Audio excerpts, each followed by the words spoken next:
Iniciamos el coloquio Tendencias de distribución y hábitos del consumidor en el escenario actual.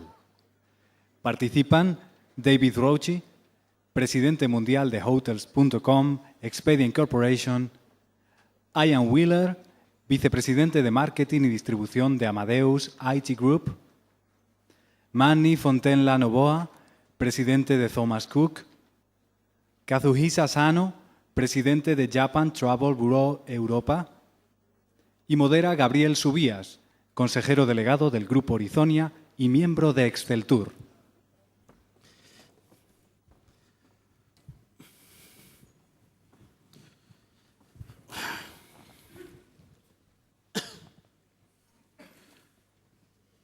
Okay, hello, good afternoon.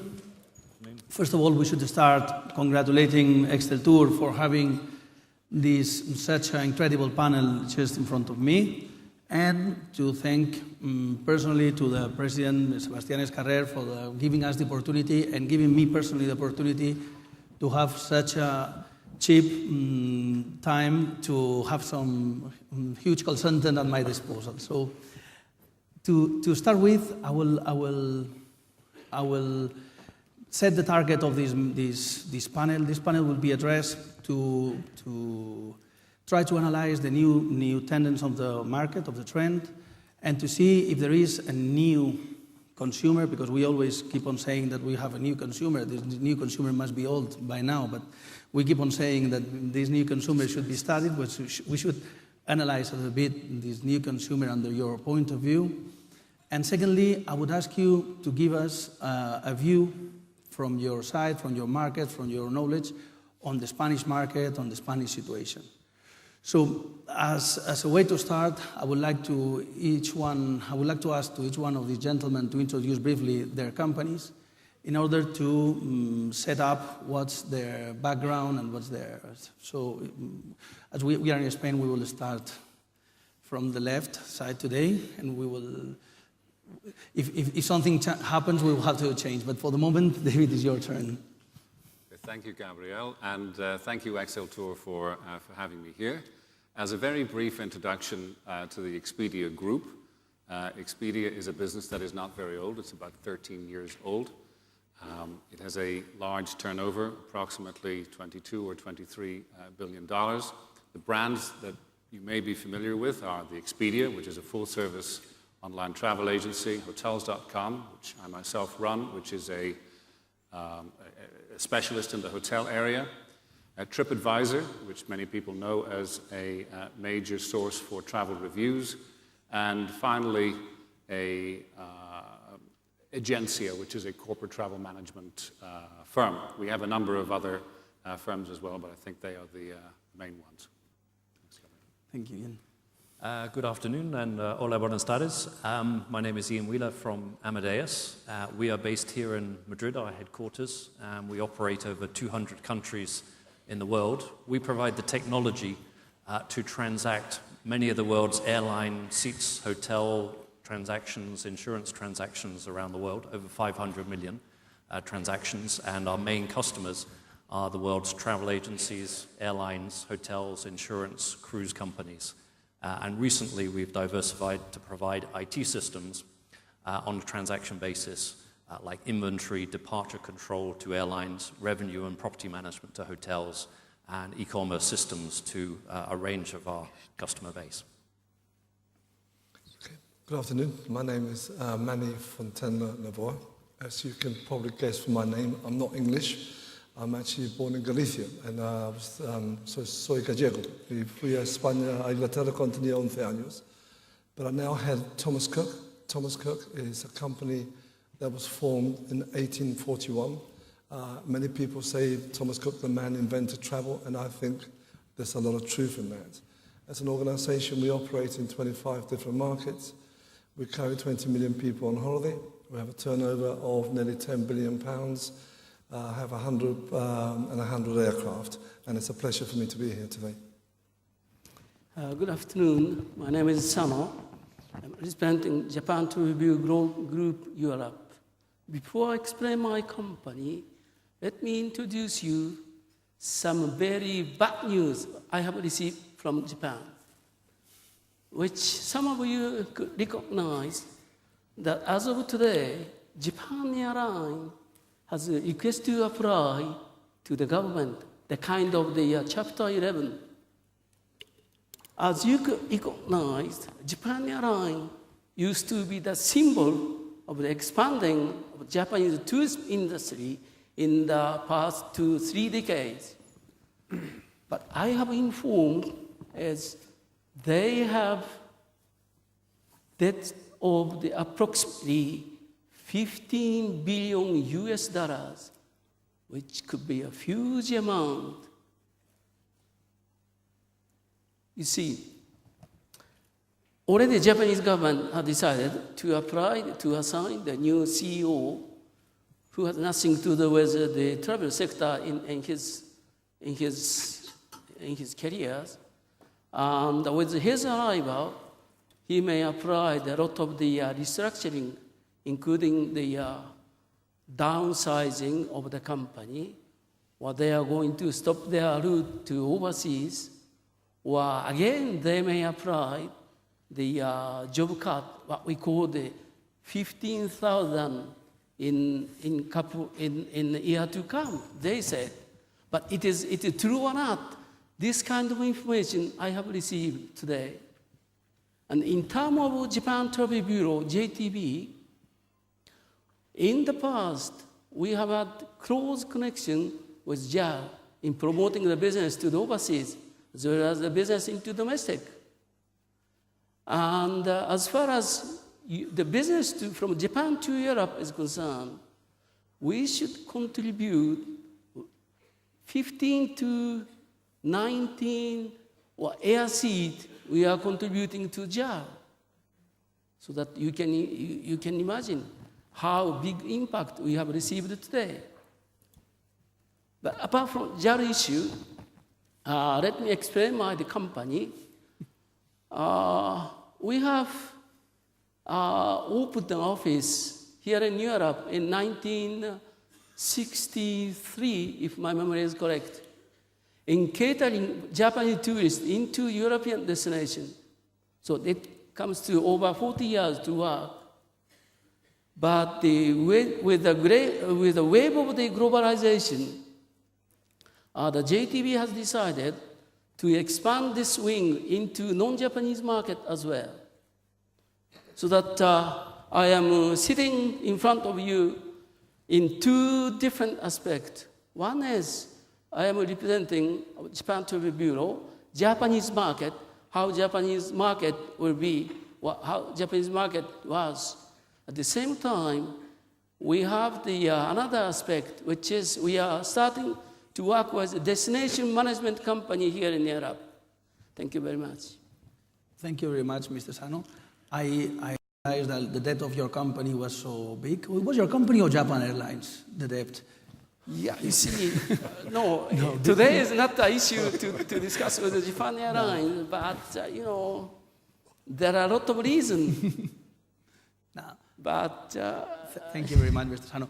What I would like to ask you is, what's your view on the new market, the new trend, and if this situation, this economical situation, which works worldwide, and Mr. Sano has explained now a difficult situation they are going through in the Japan market, how is this trend performing? How would you define this new trend, this new consumer, and how is it affecting your market, really? And any of you can answer the first.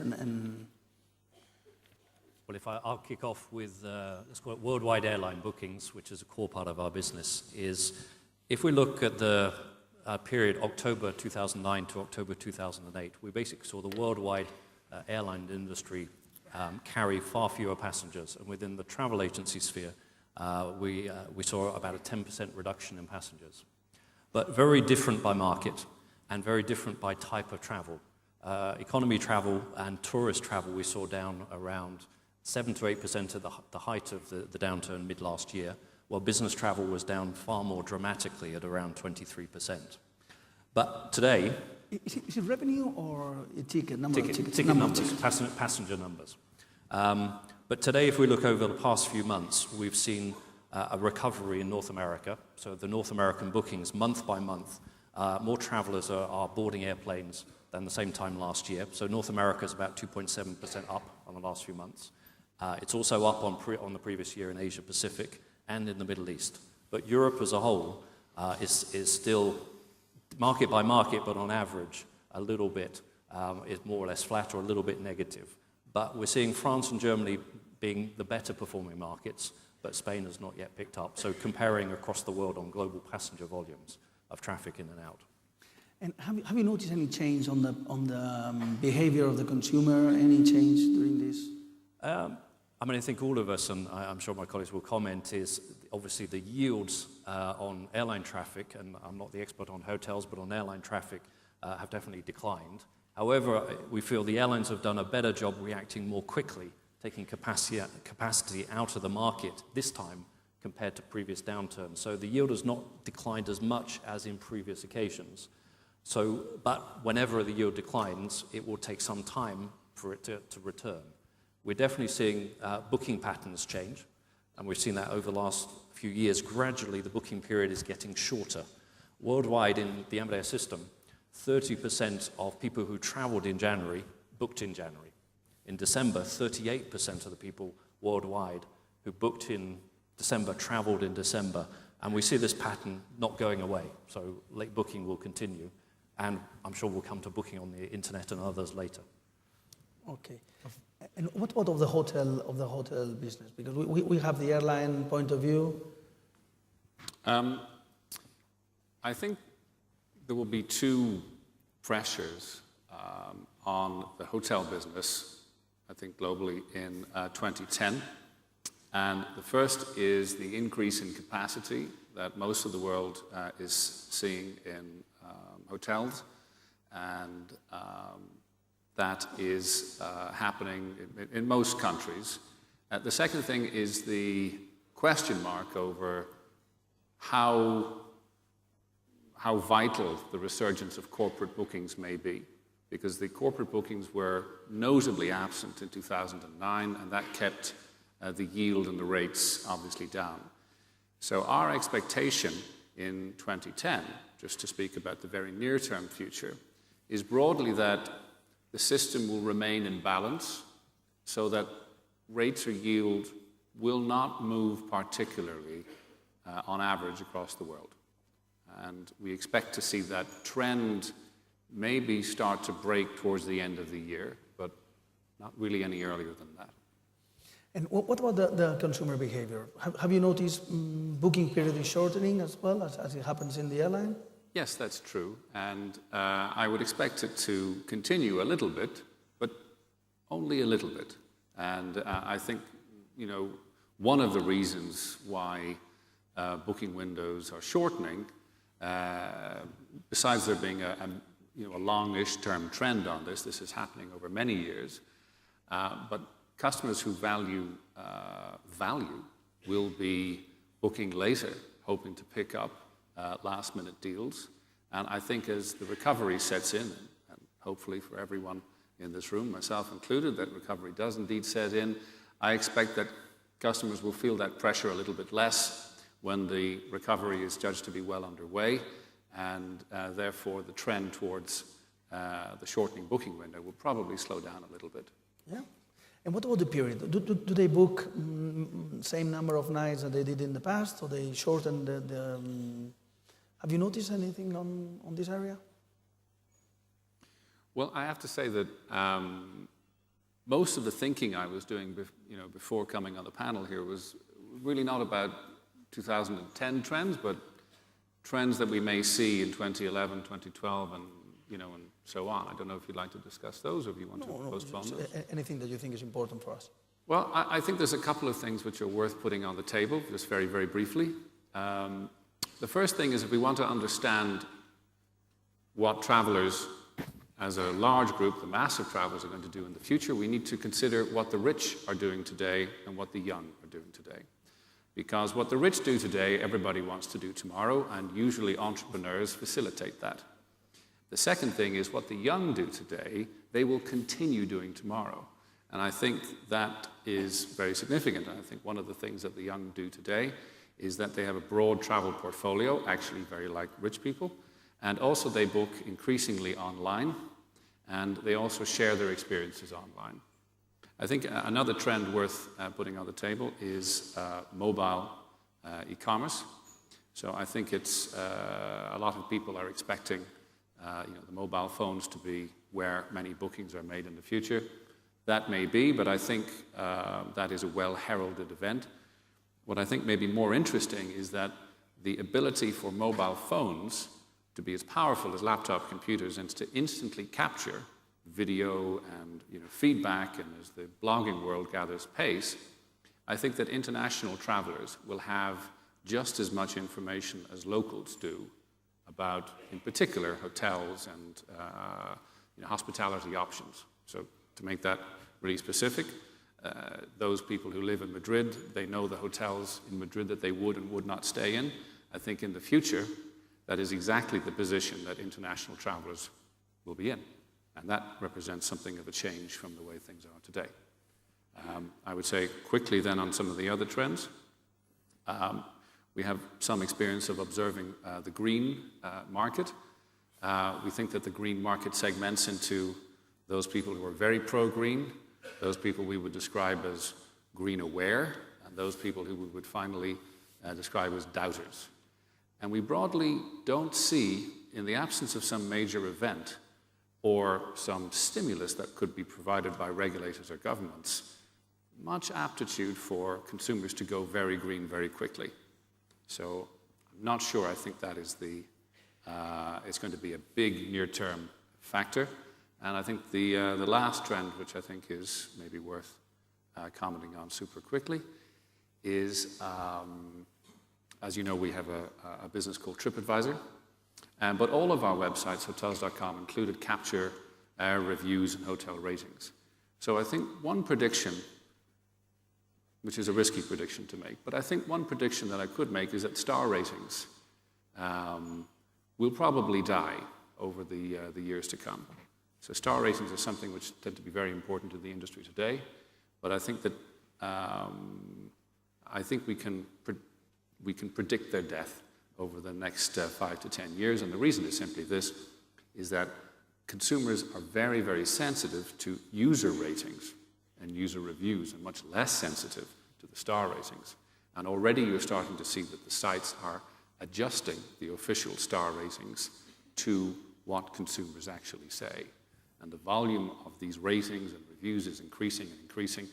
And in the time that I've been speaking, which is probably 4 or 5 minutes, TripAdvisor will have collected 100 reviews. Thank you. What's your view on the new consumer, the new market, the new trend, Manny? I think from the holiday market point of view, Gabriel, I think there's been a lot of changes, and some of the changes are actually driving consumer behavior. But if you look at the changes to our industry have been huge, just absolutely huge in the last 3 or 4 years. You have the consolidation in terms of organizations. You've now got 2 big players. You have the growth of the emerging markets, in particular Russia, but some of the old Eastern Bloc countries. You have this expansion, this huge explosion of new build and new hotels in places such as Turkey and Egypt. So you had a lot of change in the makeup of the industry and the choices available to the consumer. When it comes to consumer behaviors themselves, I think there is a growth towards internet bookings, and that's good news. There is also a growth towards all-inclusive holidays, and even in the package holiday, in the mass market, in the holiday sector, a trend towards later booking, but driven not necessarily by value, but driven by security. So because of the recession, people want to know they're going to be in a job 2 or 3 months before they come to book their holiday, because it's a big expenditure. And typically, it's probably their big expenditure they make in that year. And therefore, they have to be, job security is very important to them. So there is some changes. There has been some changes. And there are changes that I think that we've noticed in the last 2 years in particular, and continuing this year, is the growth and demand for all-inclusive holidays. It's a big demand and a big growth. And for Thomas Cook, for example, 50% of every holiday we sell now is an all-inclusive holiday, either 4 or 5 star. And that trend is the same in the UK, it's the same in Scandinavia, and it's the same in Germany. So it's a growth that's there. In terms of future growth, I think some of those trends will continue. I think the internet is clearly here to stay, and that's a good thing. I think there's an interesting next development now of the low-cost carriers, because their model is running out of steam now, and they now face some issues. What do they do now? How are they going to get that next level of growth? And it's going to be very interesting to see what happens to those organizations. So interesting years coming up. In terms of destination choices, then I think driven mainly by what the consumer wants. So the consumer used to be all about destinations. Now it's much more about the experience they're looking for. And I think Spain in particular faces some challenges, because I think the type of product that we have in Spain is mainly developed, on average maybe 15 years ago, competing with products that have been developed in places such as Turkey in the last 5 years. And the product that's been developed recently is much more, much closer to the consumer requirements right now. And do you think that the crisis has increased the speed of the changes? This is my view. I think that this economical situation, what is done is decrease the booking period, increase the value of the package in terms of disponibility, in availability, in terms of quality, in terms of price. Without any question, it has changed those requirements. And I think some of those changes are here to stay, even when the recovery is complete. Those changes, those behaviours will continue. So I think people will leave it later to book. I think the demand for value is so important. I think the demand for quality is so important. And what's one of the things that I found most fascinating in this recession is that we thought there would be a huge trading down on quality. So we thought that what might happen, people that normally went on a 5-star holiday may go on a 4, or in a 4-star would now go on a 3. No evidence of that whatsoever. Not one single evidence of that. And that's different with this recession to the last recession. The last recession, it was clear evidence that people were trading down. This recession is totally different. Totally different. This is very interesting, Manny. And if you remember, many years ago when we started to work together, we thought that the Spanish market would move into your parameters and booking advance and whatever. And I think you are moving to the Spanish parameters. So that's very true. It's incredible. It's incredible. Mr. Sano, how would you define your customer, the Japanese one? Japanese market has shifted back to deflation. This means that the customer are getting more sensitive to pricing as well as length of stay. That means that shorter destination together with shorter stay has become common. But this means that when picking up the destination as next holiday, they set the budget as well as length of stay as a priority. Then they are start to choose destination they are going to pay a visit. This is the typical pattern, but at the same time, luxurious travelers or high spenders have become the important customer to us.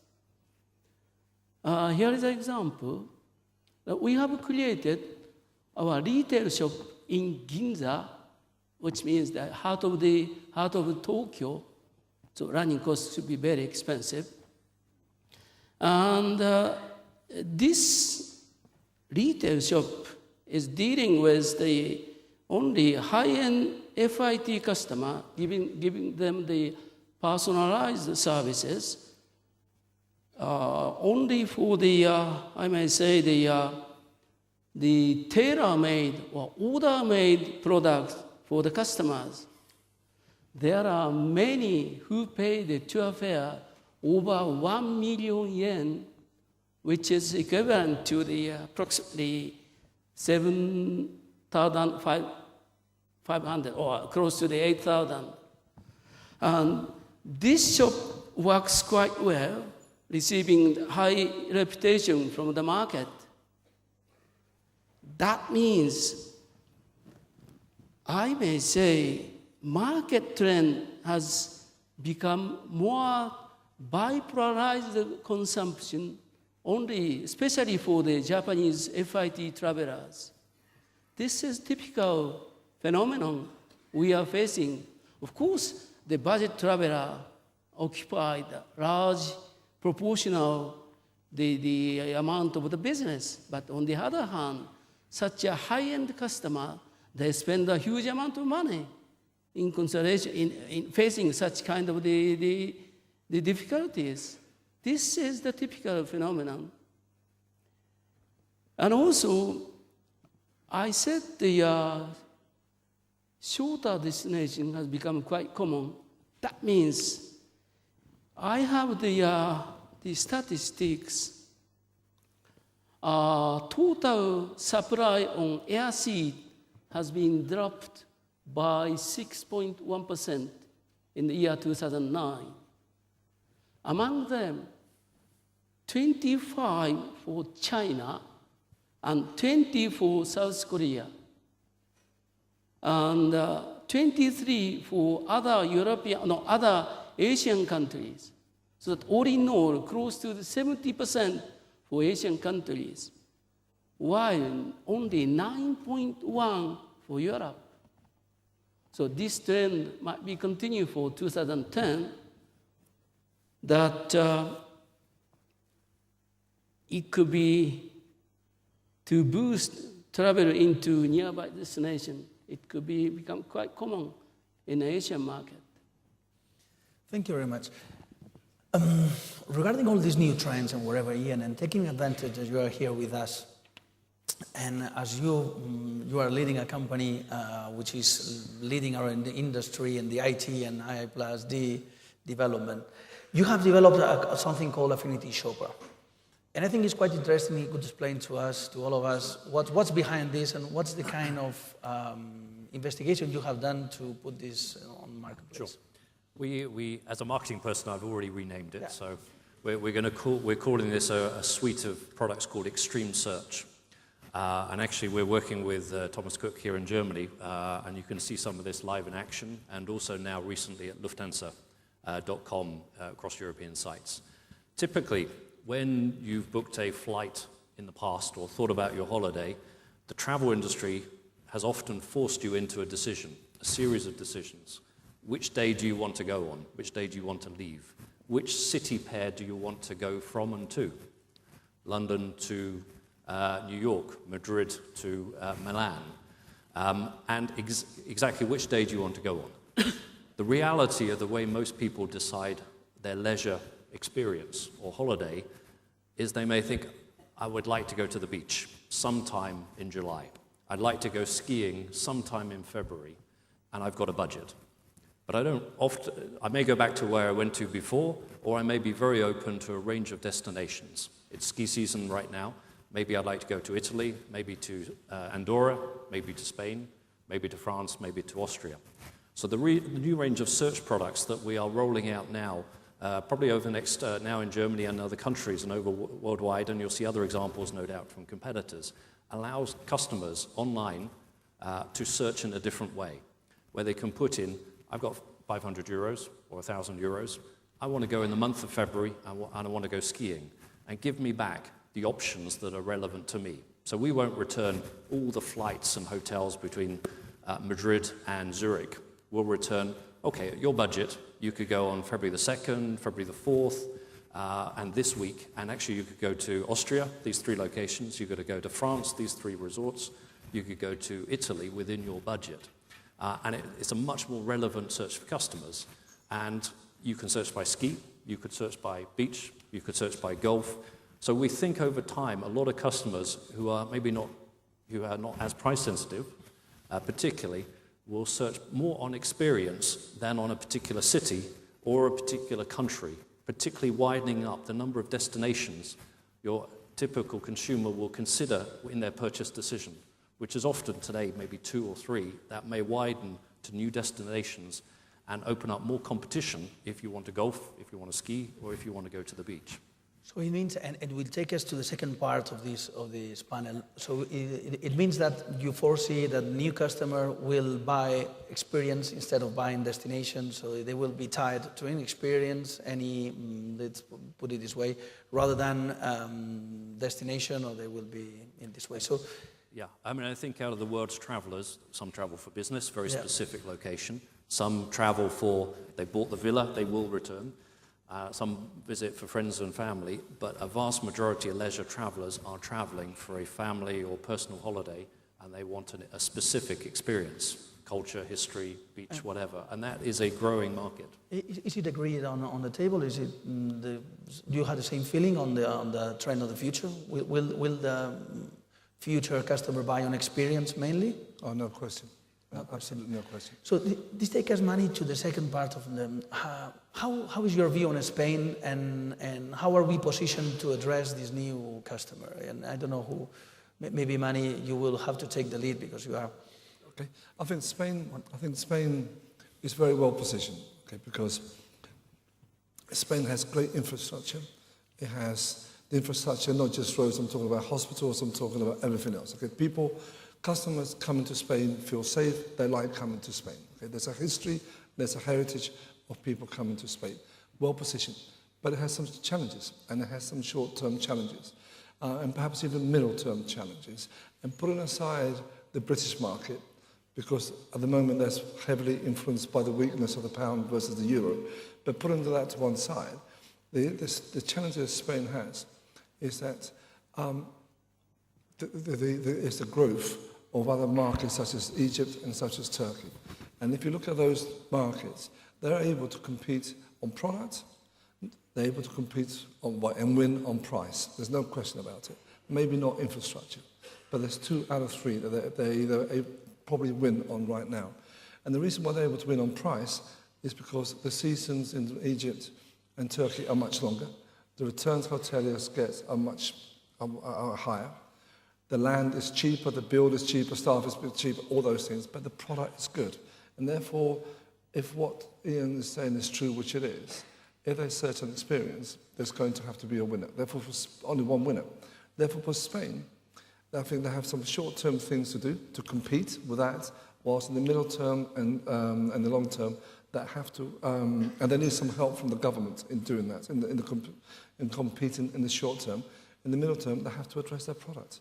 And Miguel Fluchar said this morning in this pre-lunch session, there were some mistakes being made in the past. There was overbuilding, there was, perhaps the quality wasn't right. There's a lot of things to put right. And you can't put those things right overnight. And you can't put those things right alone. You have to put that together, work together as an industry, with the government, and with your tour operator partners. But it's well placed. You're 2 hours away. I fully agree that we are well placed, but are we addressing to the right part of the market? So, because my personal view is that while we were, let's say, the only one who could drive or who could host the mass market, we were leading the market and we had no problem. But today, I think we are making a lot of effort in bringing in new customers to Spain, while we are losing the main one, or we are losing what we had in the past. Our main target is it clear to you, which from Gabriel, I think Spain, if I understood you correctly, I totally agree. I think Spain has fallen out of love with the mainstream customer, and they've chased this kind of customer up there somewhere, go to the Rioja regions, go there. That's fine, that's important, but not at the expense of it. And the other thing, I think the mistake that Spain is making right now, parts of Spain are making right now, and if you want an example of that right now, is that what's happening in the Canaries, in Tenerife in particular, they're chasing people like the low-cost carriers. Those customers are not the customers that are going to build profits and build investment into those destinations. They're not. And somehow, the mainstream tour operators such as us, such as Thomas Cook, right now we feel a little bit unloved. And therefore, if we feel unloved and we don't get the right product at the right price, what's going to happen? So you think that we have the infrastructure, I would say, proper infrastructure to address the market, but we need to review all the portfolio, and probably we should review our marketing and the positioning of our brands and wherever to position in Northern Europe as a destination. That's my view, Miguel. Gabriel, I'm sorry, but you work here. You live here. You work here, you live here, you're a tour operator, you send people on holiday to other parts of the world and you send people on holiday to Spain. What's your view? My view, money...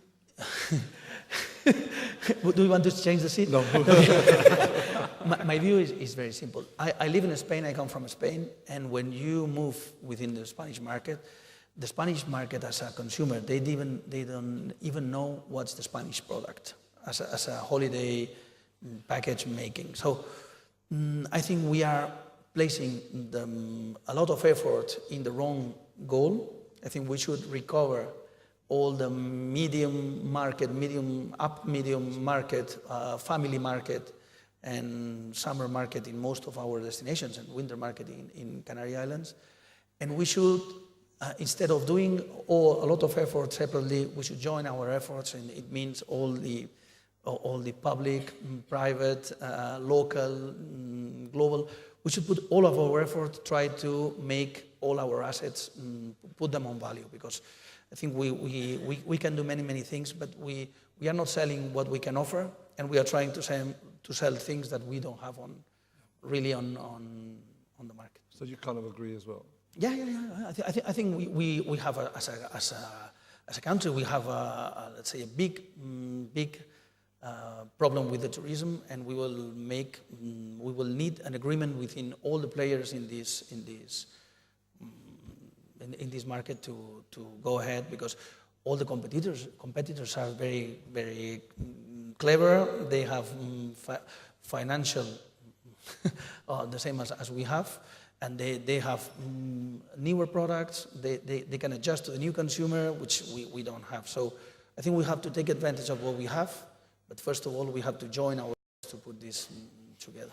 Just to add a few things and to link to something David said is, last Sunday in Germany, one of your biggest source markets, was the biggest ever day of sales of tour packages, ever. And we provide the technology behind many of those. Very surprising to see the biggest ever sale of tour packages in Germany last Sunday. Looking at the data, we see that some of the bookings that would have been booked for Spain in the past are now, as Manny says, they're going to Egypt and they're going to Turkey because of the comparison of price value. And if you actually look at how those bookings are being transacted, 20% of those are dynamic packaging. I'm not quite sure the percentage, but a reasonable degree online, and quite a lot through travel agencies with better data available than the past. Many of the decisions on where to go on that booking involve looking at a hotel review. And those hotel reviews, if you actually look at and read them, are very interesting about what travelers now in the UK, Germany, Italy, Scandinavia think about a particular hotel in Madrid or Alicante or in Turkey. And what we are definitely seeing in our booking patterns is that travelers aren't shopping only by price. They're not trading down. They are really looking very seriously at the reviews of other families like them or other couples like them from Germany that have stayed on the Costa Brava. And they are making purchase decisions to go to Spain, to that destination, or Turkey or Egypt, with some influence from that review. And it's interesting, I read some of the reviews just out of interest, and you'll see a hotel, and I picked one, I looked at it this morning for Madrid. The carpets are a little tired. For the price, I would have expected something better. And if you're competing with a brand new hotel in a different country, those reviews are online, they're available globally, and they're not going away. They last for a long time online. And one bad review can distort 10 positive. So it's clear as, I think whatever the product, and I would agree some of the Spanish product probably needs some reinvestment to capture the consumers, there's also a marketing job to be done to manage very carefully a destination and a product and a hotel's image in this new online space that David introduced, which I agree is growing very rapidly. Internet, mobile technology, Facebook, and all the review sites around the world. And just a question which could take ages to answer, but just trying to summarize a little bit. From your point of view, which is out of this battle, let's put it this way, you are inside, but you have a perspective that could help in this case. And if you had to help the Spanish, let's say the Spanish trade to put a step forward, What would be your view on the low-cost carriers and the impact on the industry? Ooh, that's a very difficult question. You have 1 second. I have 1 second to answer. That's good. I think low-cost carriers, if I understand the stats which I've seen, are bringing about close to 50% of visitors into Spain today. Now, the low-cost carriers, I agree with Manny, are going through a transformation. Some of those carriers, to be honest, are no different to an Iberia or a British Airways today. And they're bringing some very high-quality customers who are prepared to spend money. And they're bringing some customers who are prepared not to spend any money at all. Some of those low-cost carriers are probably more similar in the way they make money, perhaps to Thomas Cook and your business, in terms of very close to packaging many components together. So I don't think low-cost carriers in themselves are a good or bad thing. What they have done is they have brought perhaps more passengers into the Spanish market, so that's a good thing. But I think, I agree with Manny, is that you have to segment where Spain wants to attract visitors, what type. And the market is so big, you have so many visitors, that you need all types. You need the mass market, you have many hotels and much capacity, and you are competing now with other countries that have invested recently in new hotels. But also, Spain has vast assets, national parks, culture, history, some fantastic historical cities, very wild, unexplored northern coast. So you can attract a great variety of types of visitor, some prepared to pay a lot, some medium, and some little. And I think there isn't one visitor type Spain, and you have to cater to a very segmented market and segment your product. And I would agree in certain areas, perhaps the product does need a bit of rejuvenation or more clarity in its communication to different target markets. When you think national parks, you think America, perhaps not Spain. And that, in the type of search I outlined, maybe you can attract more customers to some of the more unexploited areas of Spain in a sensible way. But I agree, the mass market, you can't live without either. And it's important business for us too. So we hope you succeed. Do you agree on this view on the low-cost carrier, Manny? On the low-cost carriers? Yeah, on the impact of low-cost carrier on the trade, on our business. Bear in mind that we are talking from Spain as a resort. Spain as a resort. I think low-cost carriers have a role to play. I think they do bring a lot of people here and they make destinations accessible. The issue that you have is with low-cost carriers, and all the research will prove you that what the sort of customers they bring, and there's nothing wrong with those customers, there's a place for everyone, is that they're budget customers, and they spend the amount of money they spend in the resort and the duration they stay is not going to fund a recovery of an economy. It's not going to fund of an industry. So, for example, in Tenerife, and I don't want to be critical of Tenerife because especially the tourist boards in Tenerife have been fantastic. They've been supportive, and together I think we can come back. But nonetheless, in Tenerife, they've induced Ryanair to fly to the north of the island.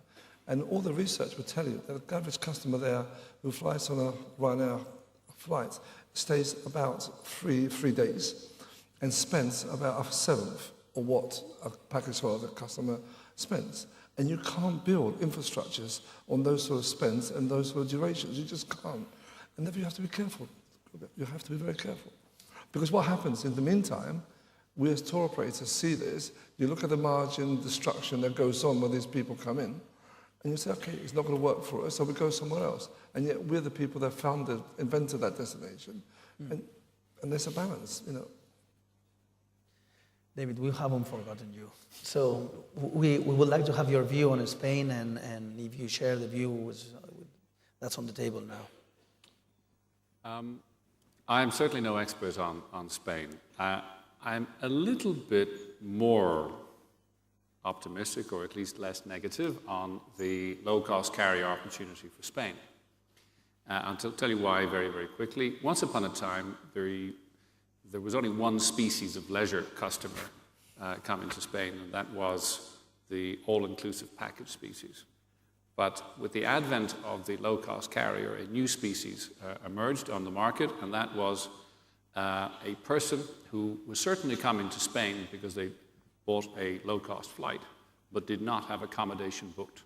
And as you know, most people tend to book the flights first and the accommodation afterwards.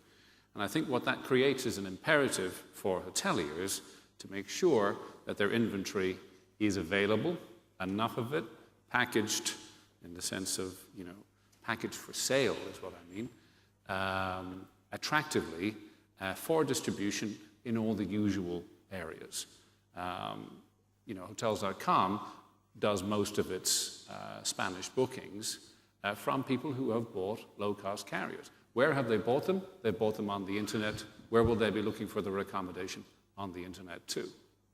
Now, coming back to a second observation, and this I'm going to put to yourself, Gabriel, which is clearly the word infrastructure to most of us applies to building roads, bridges, developing waterfront areas and so forth, and tends to be thought of as a governmental activity. But I think there is another infrastructure which is very important to Spain and indeed to any country which is very serious about its tourism product, and that is how well foreign languages, i.e. not Spanish, is spoken in the host country. And I think that this is an area of development for Spain. And I think, as speaking for myself, who is spent last night and is spending tonight again in a 5-star hotel, my waiter for dinner last night needed assistance from a manager to take my order for dinner. And I think probably 50% of the people that I've interacted with here just asking for directions or and so forth were completely unable to speak English or French or even a little Italian. So I think that this is my personal perception. I'm only a sample of one, but I suspect that the language infrastructure issue is a serious one. Would you agree with that assessment or not? I would agree, and I must say that to Che, because you have realized why I am here. You see, it's not, I have no single asset apart from my English, which is not good. But Sebastian is a good friend of mine, and he told me to join this panel, trying to translate a little bit. I fully agree on this. I must say that it's very difficult in the Spanish market to find people with fluent languages. When you say this in an open forum, people doesn't believe you. But if you go deeper and you move into this, we are in tourism and we move worldwide, it's difficult to find people with some languages or some that can fluently speak languages. And this is part of, we were talking with Mari, this is infrastructure. So we need to have good product, we need to have good service. That's why this is part of the good service. And we want to attract people. I give an example. Most of the Spanish people, they travel to Spanish Caribbean, to Latin America, or within mainland and the Spanish island. One of the main reasons is the language. So if we put this on the reverse way, so we should offer to any potential customer the same language they can talk, and trying to make them feel at home. And this is, for me, is more important, very, very important. If we had to give, let's say, a couple of advices to all the Spanish trend, what would you say that we could do to improve? And I know this is a difficult question. You are not. You have said the language. What would be your receipt? On Spain. Oh, excuse me. It's not for me. No. On Spain, you say? Any of you. For me, Spain has lost its attraction for long-haul market, because due to the fact that Iberia and JAL stopped their direct route from Japan, for instance. I am afraid to say that there will be no hope to increase the substantial number into the Spain. So that as everyone should recognize that Spain has the lot of resources on tourism, such as the culture, history, whatever, the food, even fashion, nature. So that I dare to say that Spanish tourist authorities should be more in cooperation with the home airline to stimulate the market. Otherwise, such a long haul from Far East of Asia is not able to increase, to have the big increase in number. And how do you deal, for instance, because we were having a small conversation before previously. on the social responsibility, on the respect of the environment and whatever. Have you checked? Are we dealing properly this, or I think we could follow? Travel is desirable commodity, I may say so. Consumers are willing to pay as long as they can see a real value in it.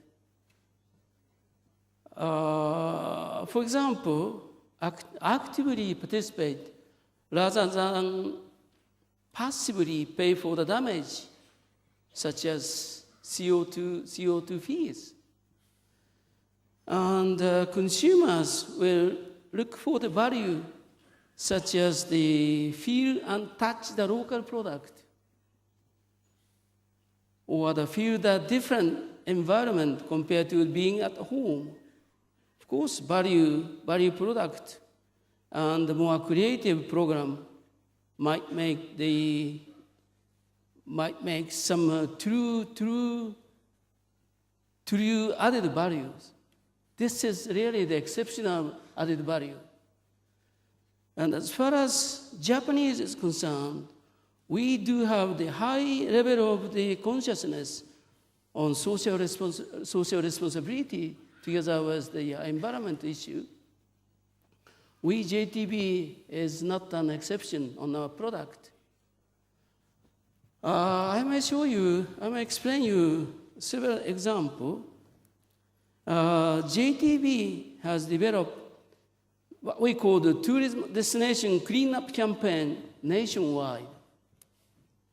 We believe that the natural rich attraction as well as value historical site could be the greatest resources for the tourism.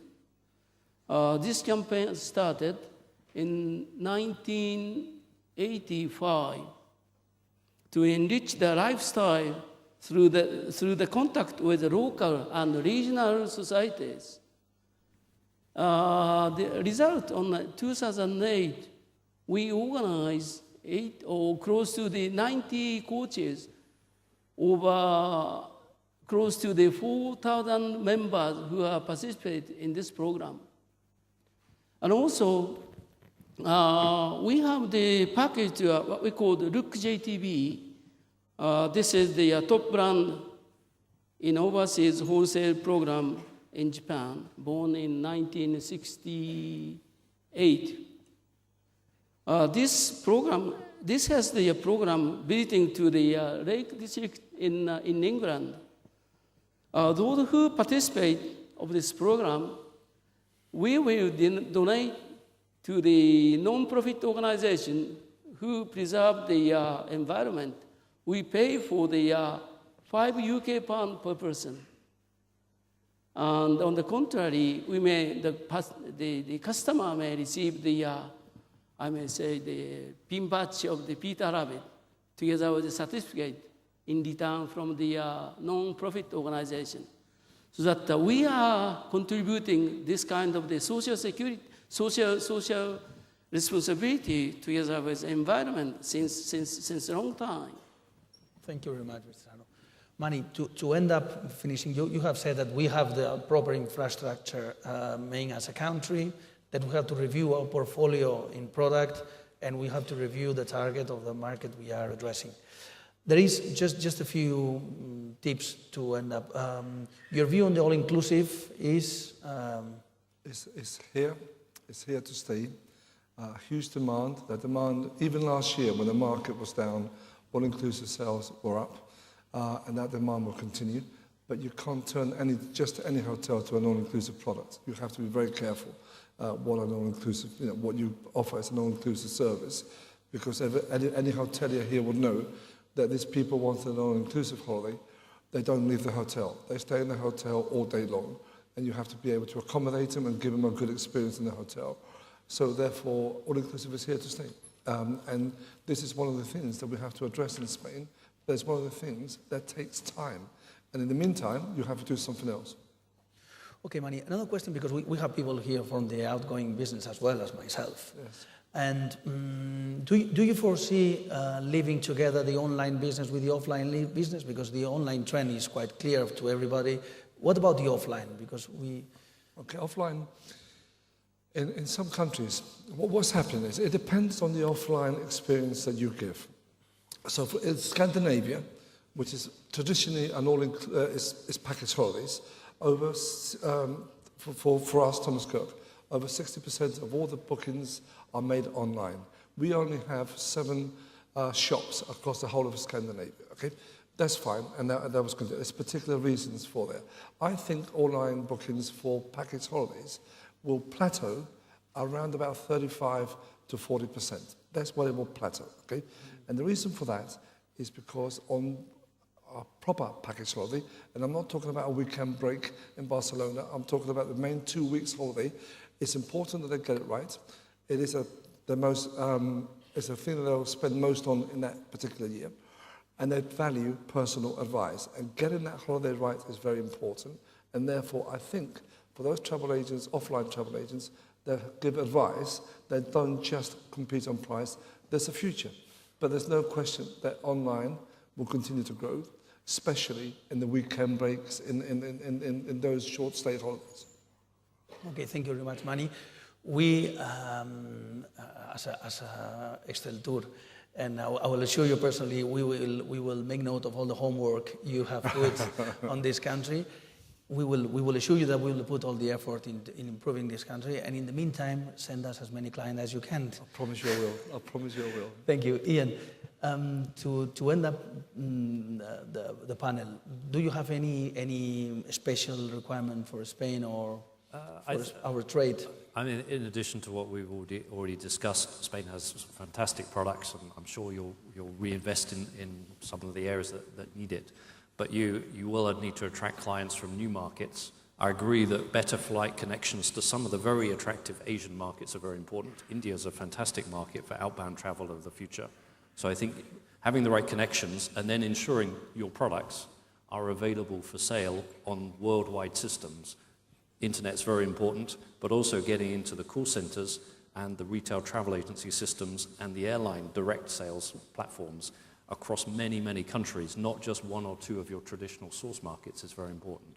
So basically having the product for sale across the right global platforms, across all the channels. Traditional's not going to die, it's always going to be there. The internet will rise, but these are both now, for me, traditional channels. And I agree with the smartphones, these are going to rise as perhaps a new channel. Okay, so it's your turn to end up this panel, and I would like you to address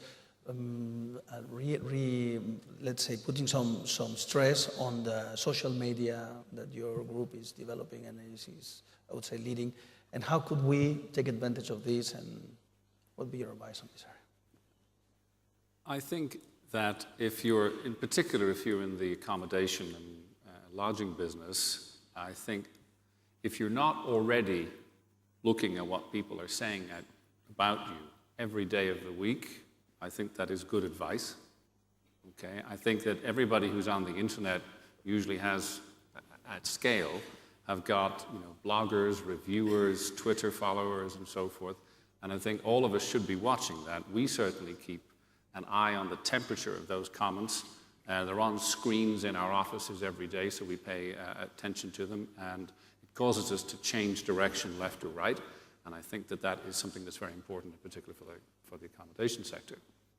I think that if I could just make a final comment on on something Manny said about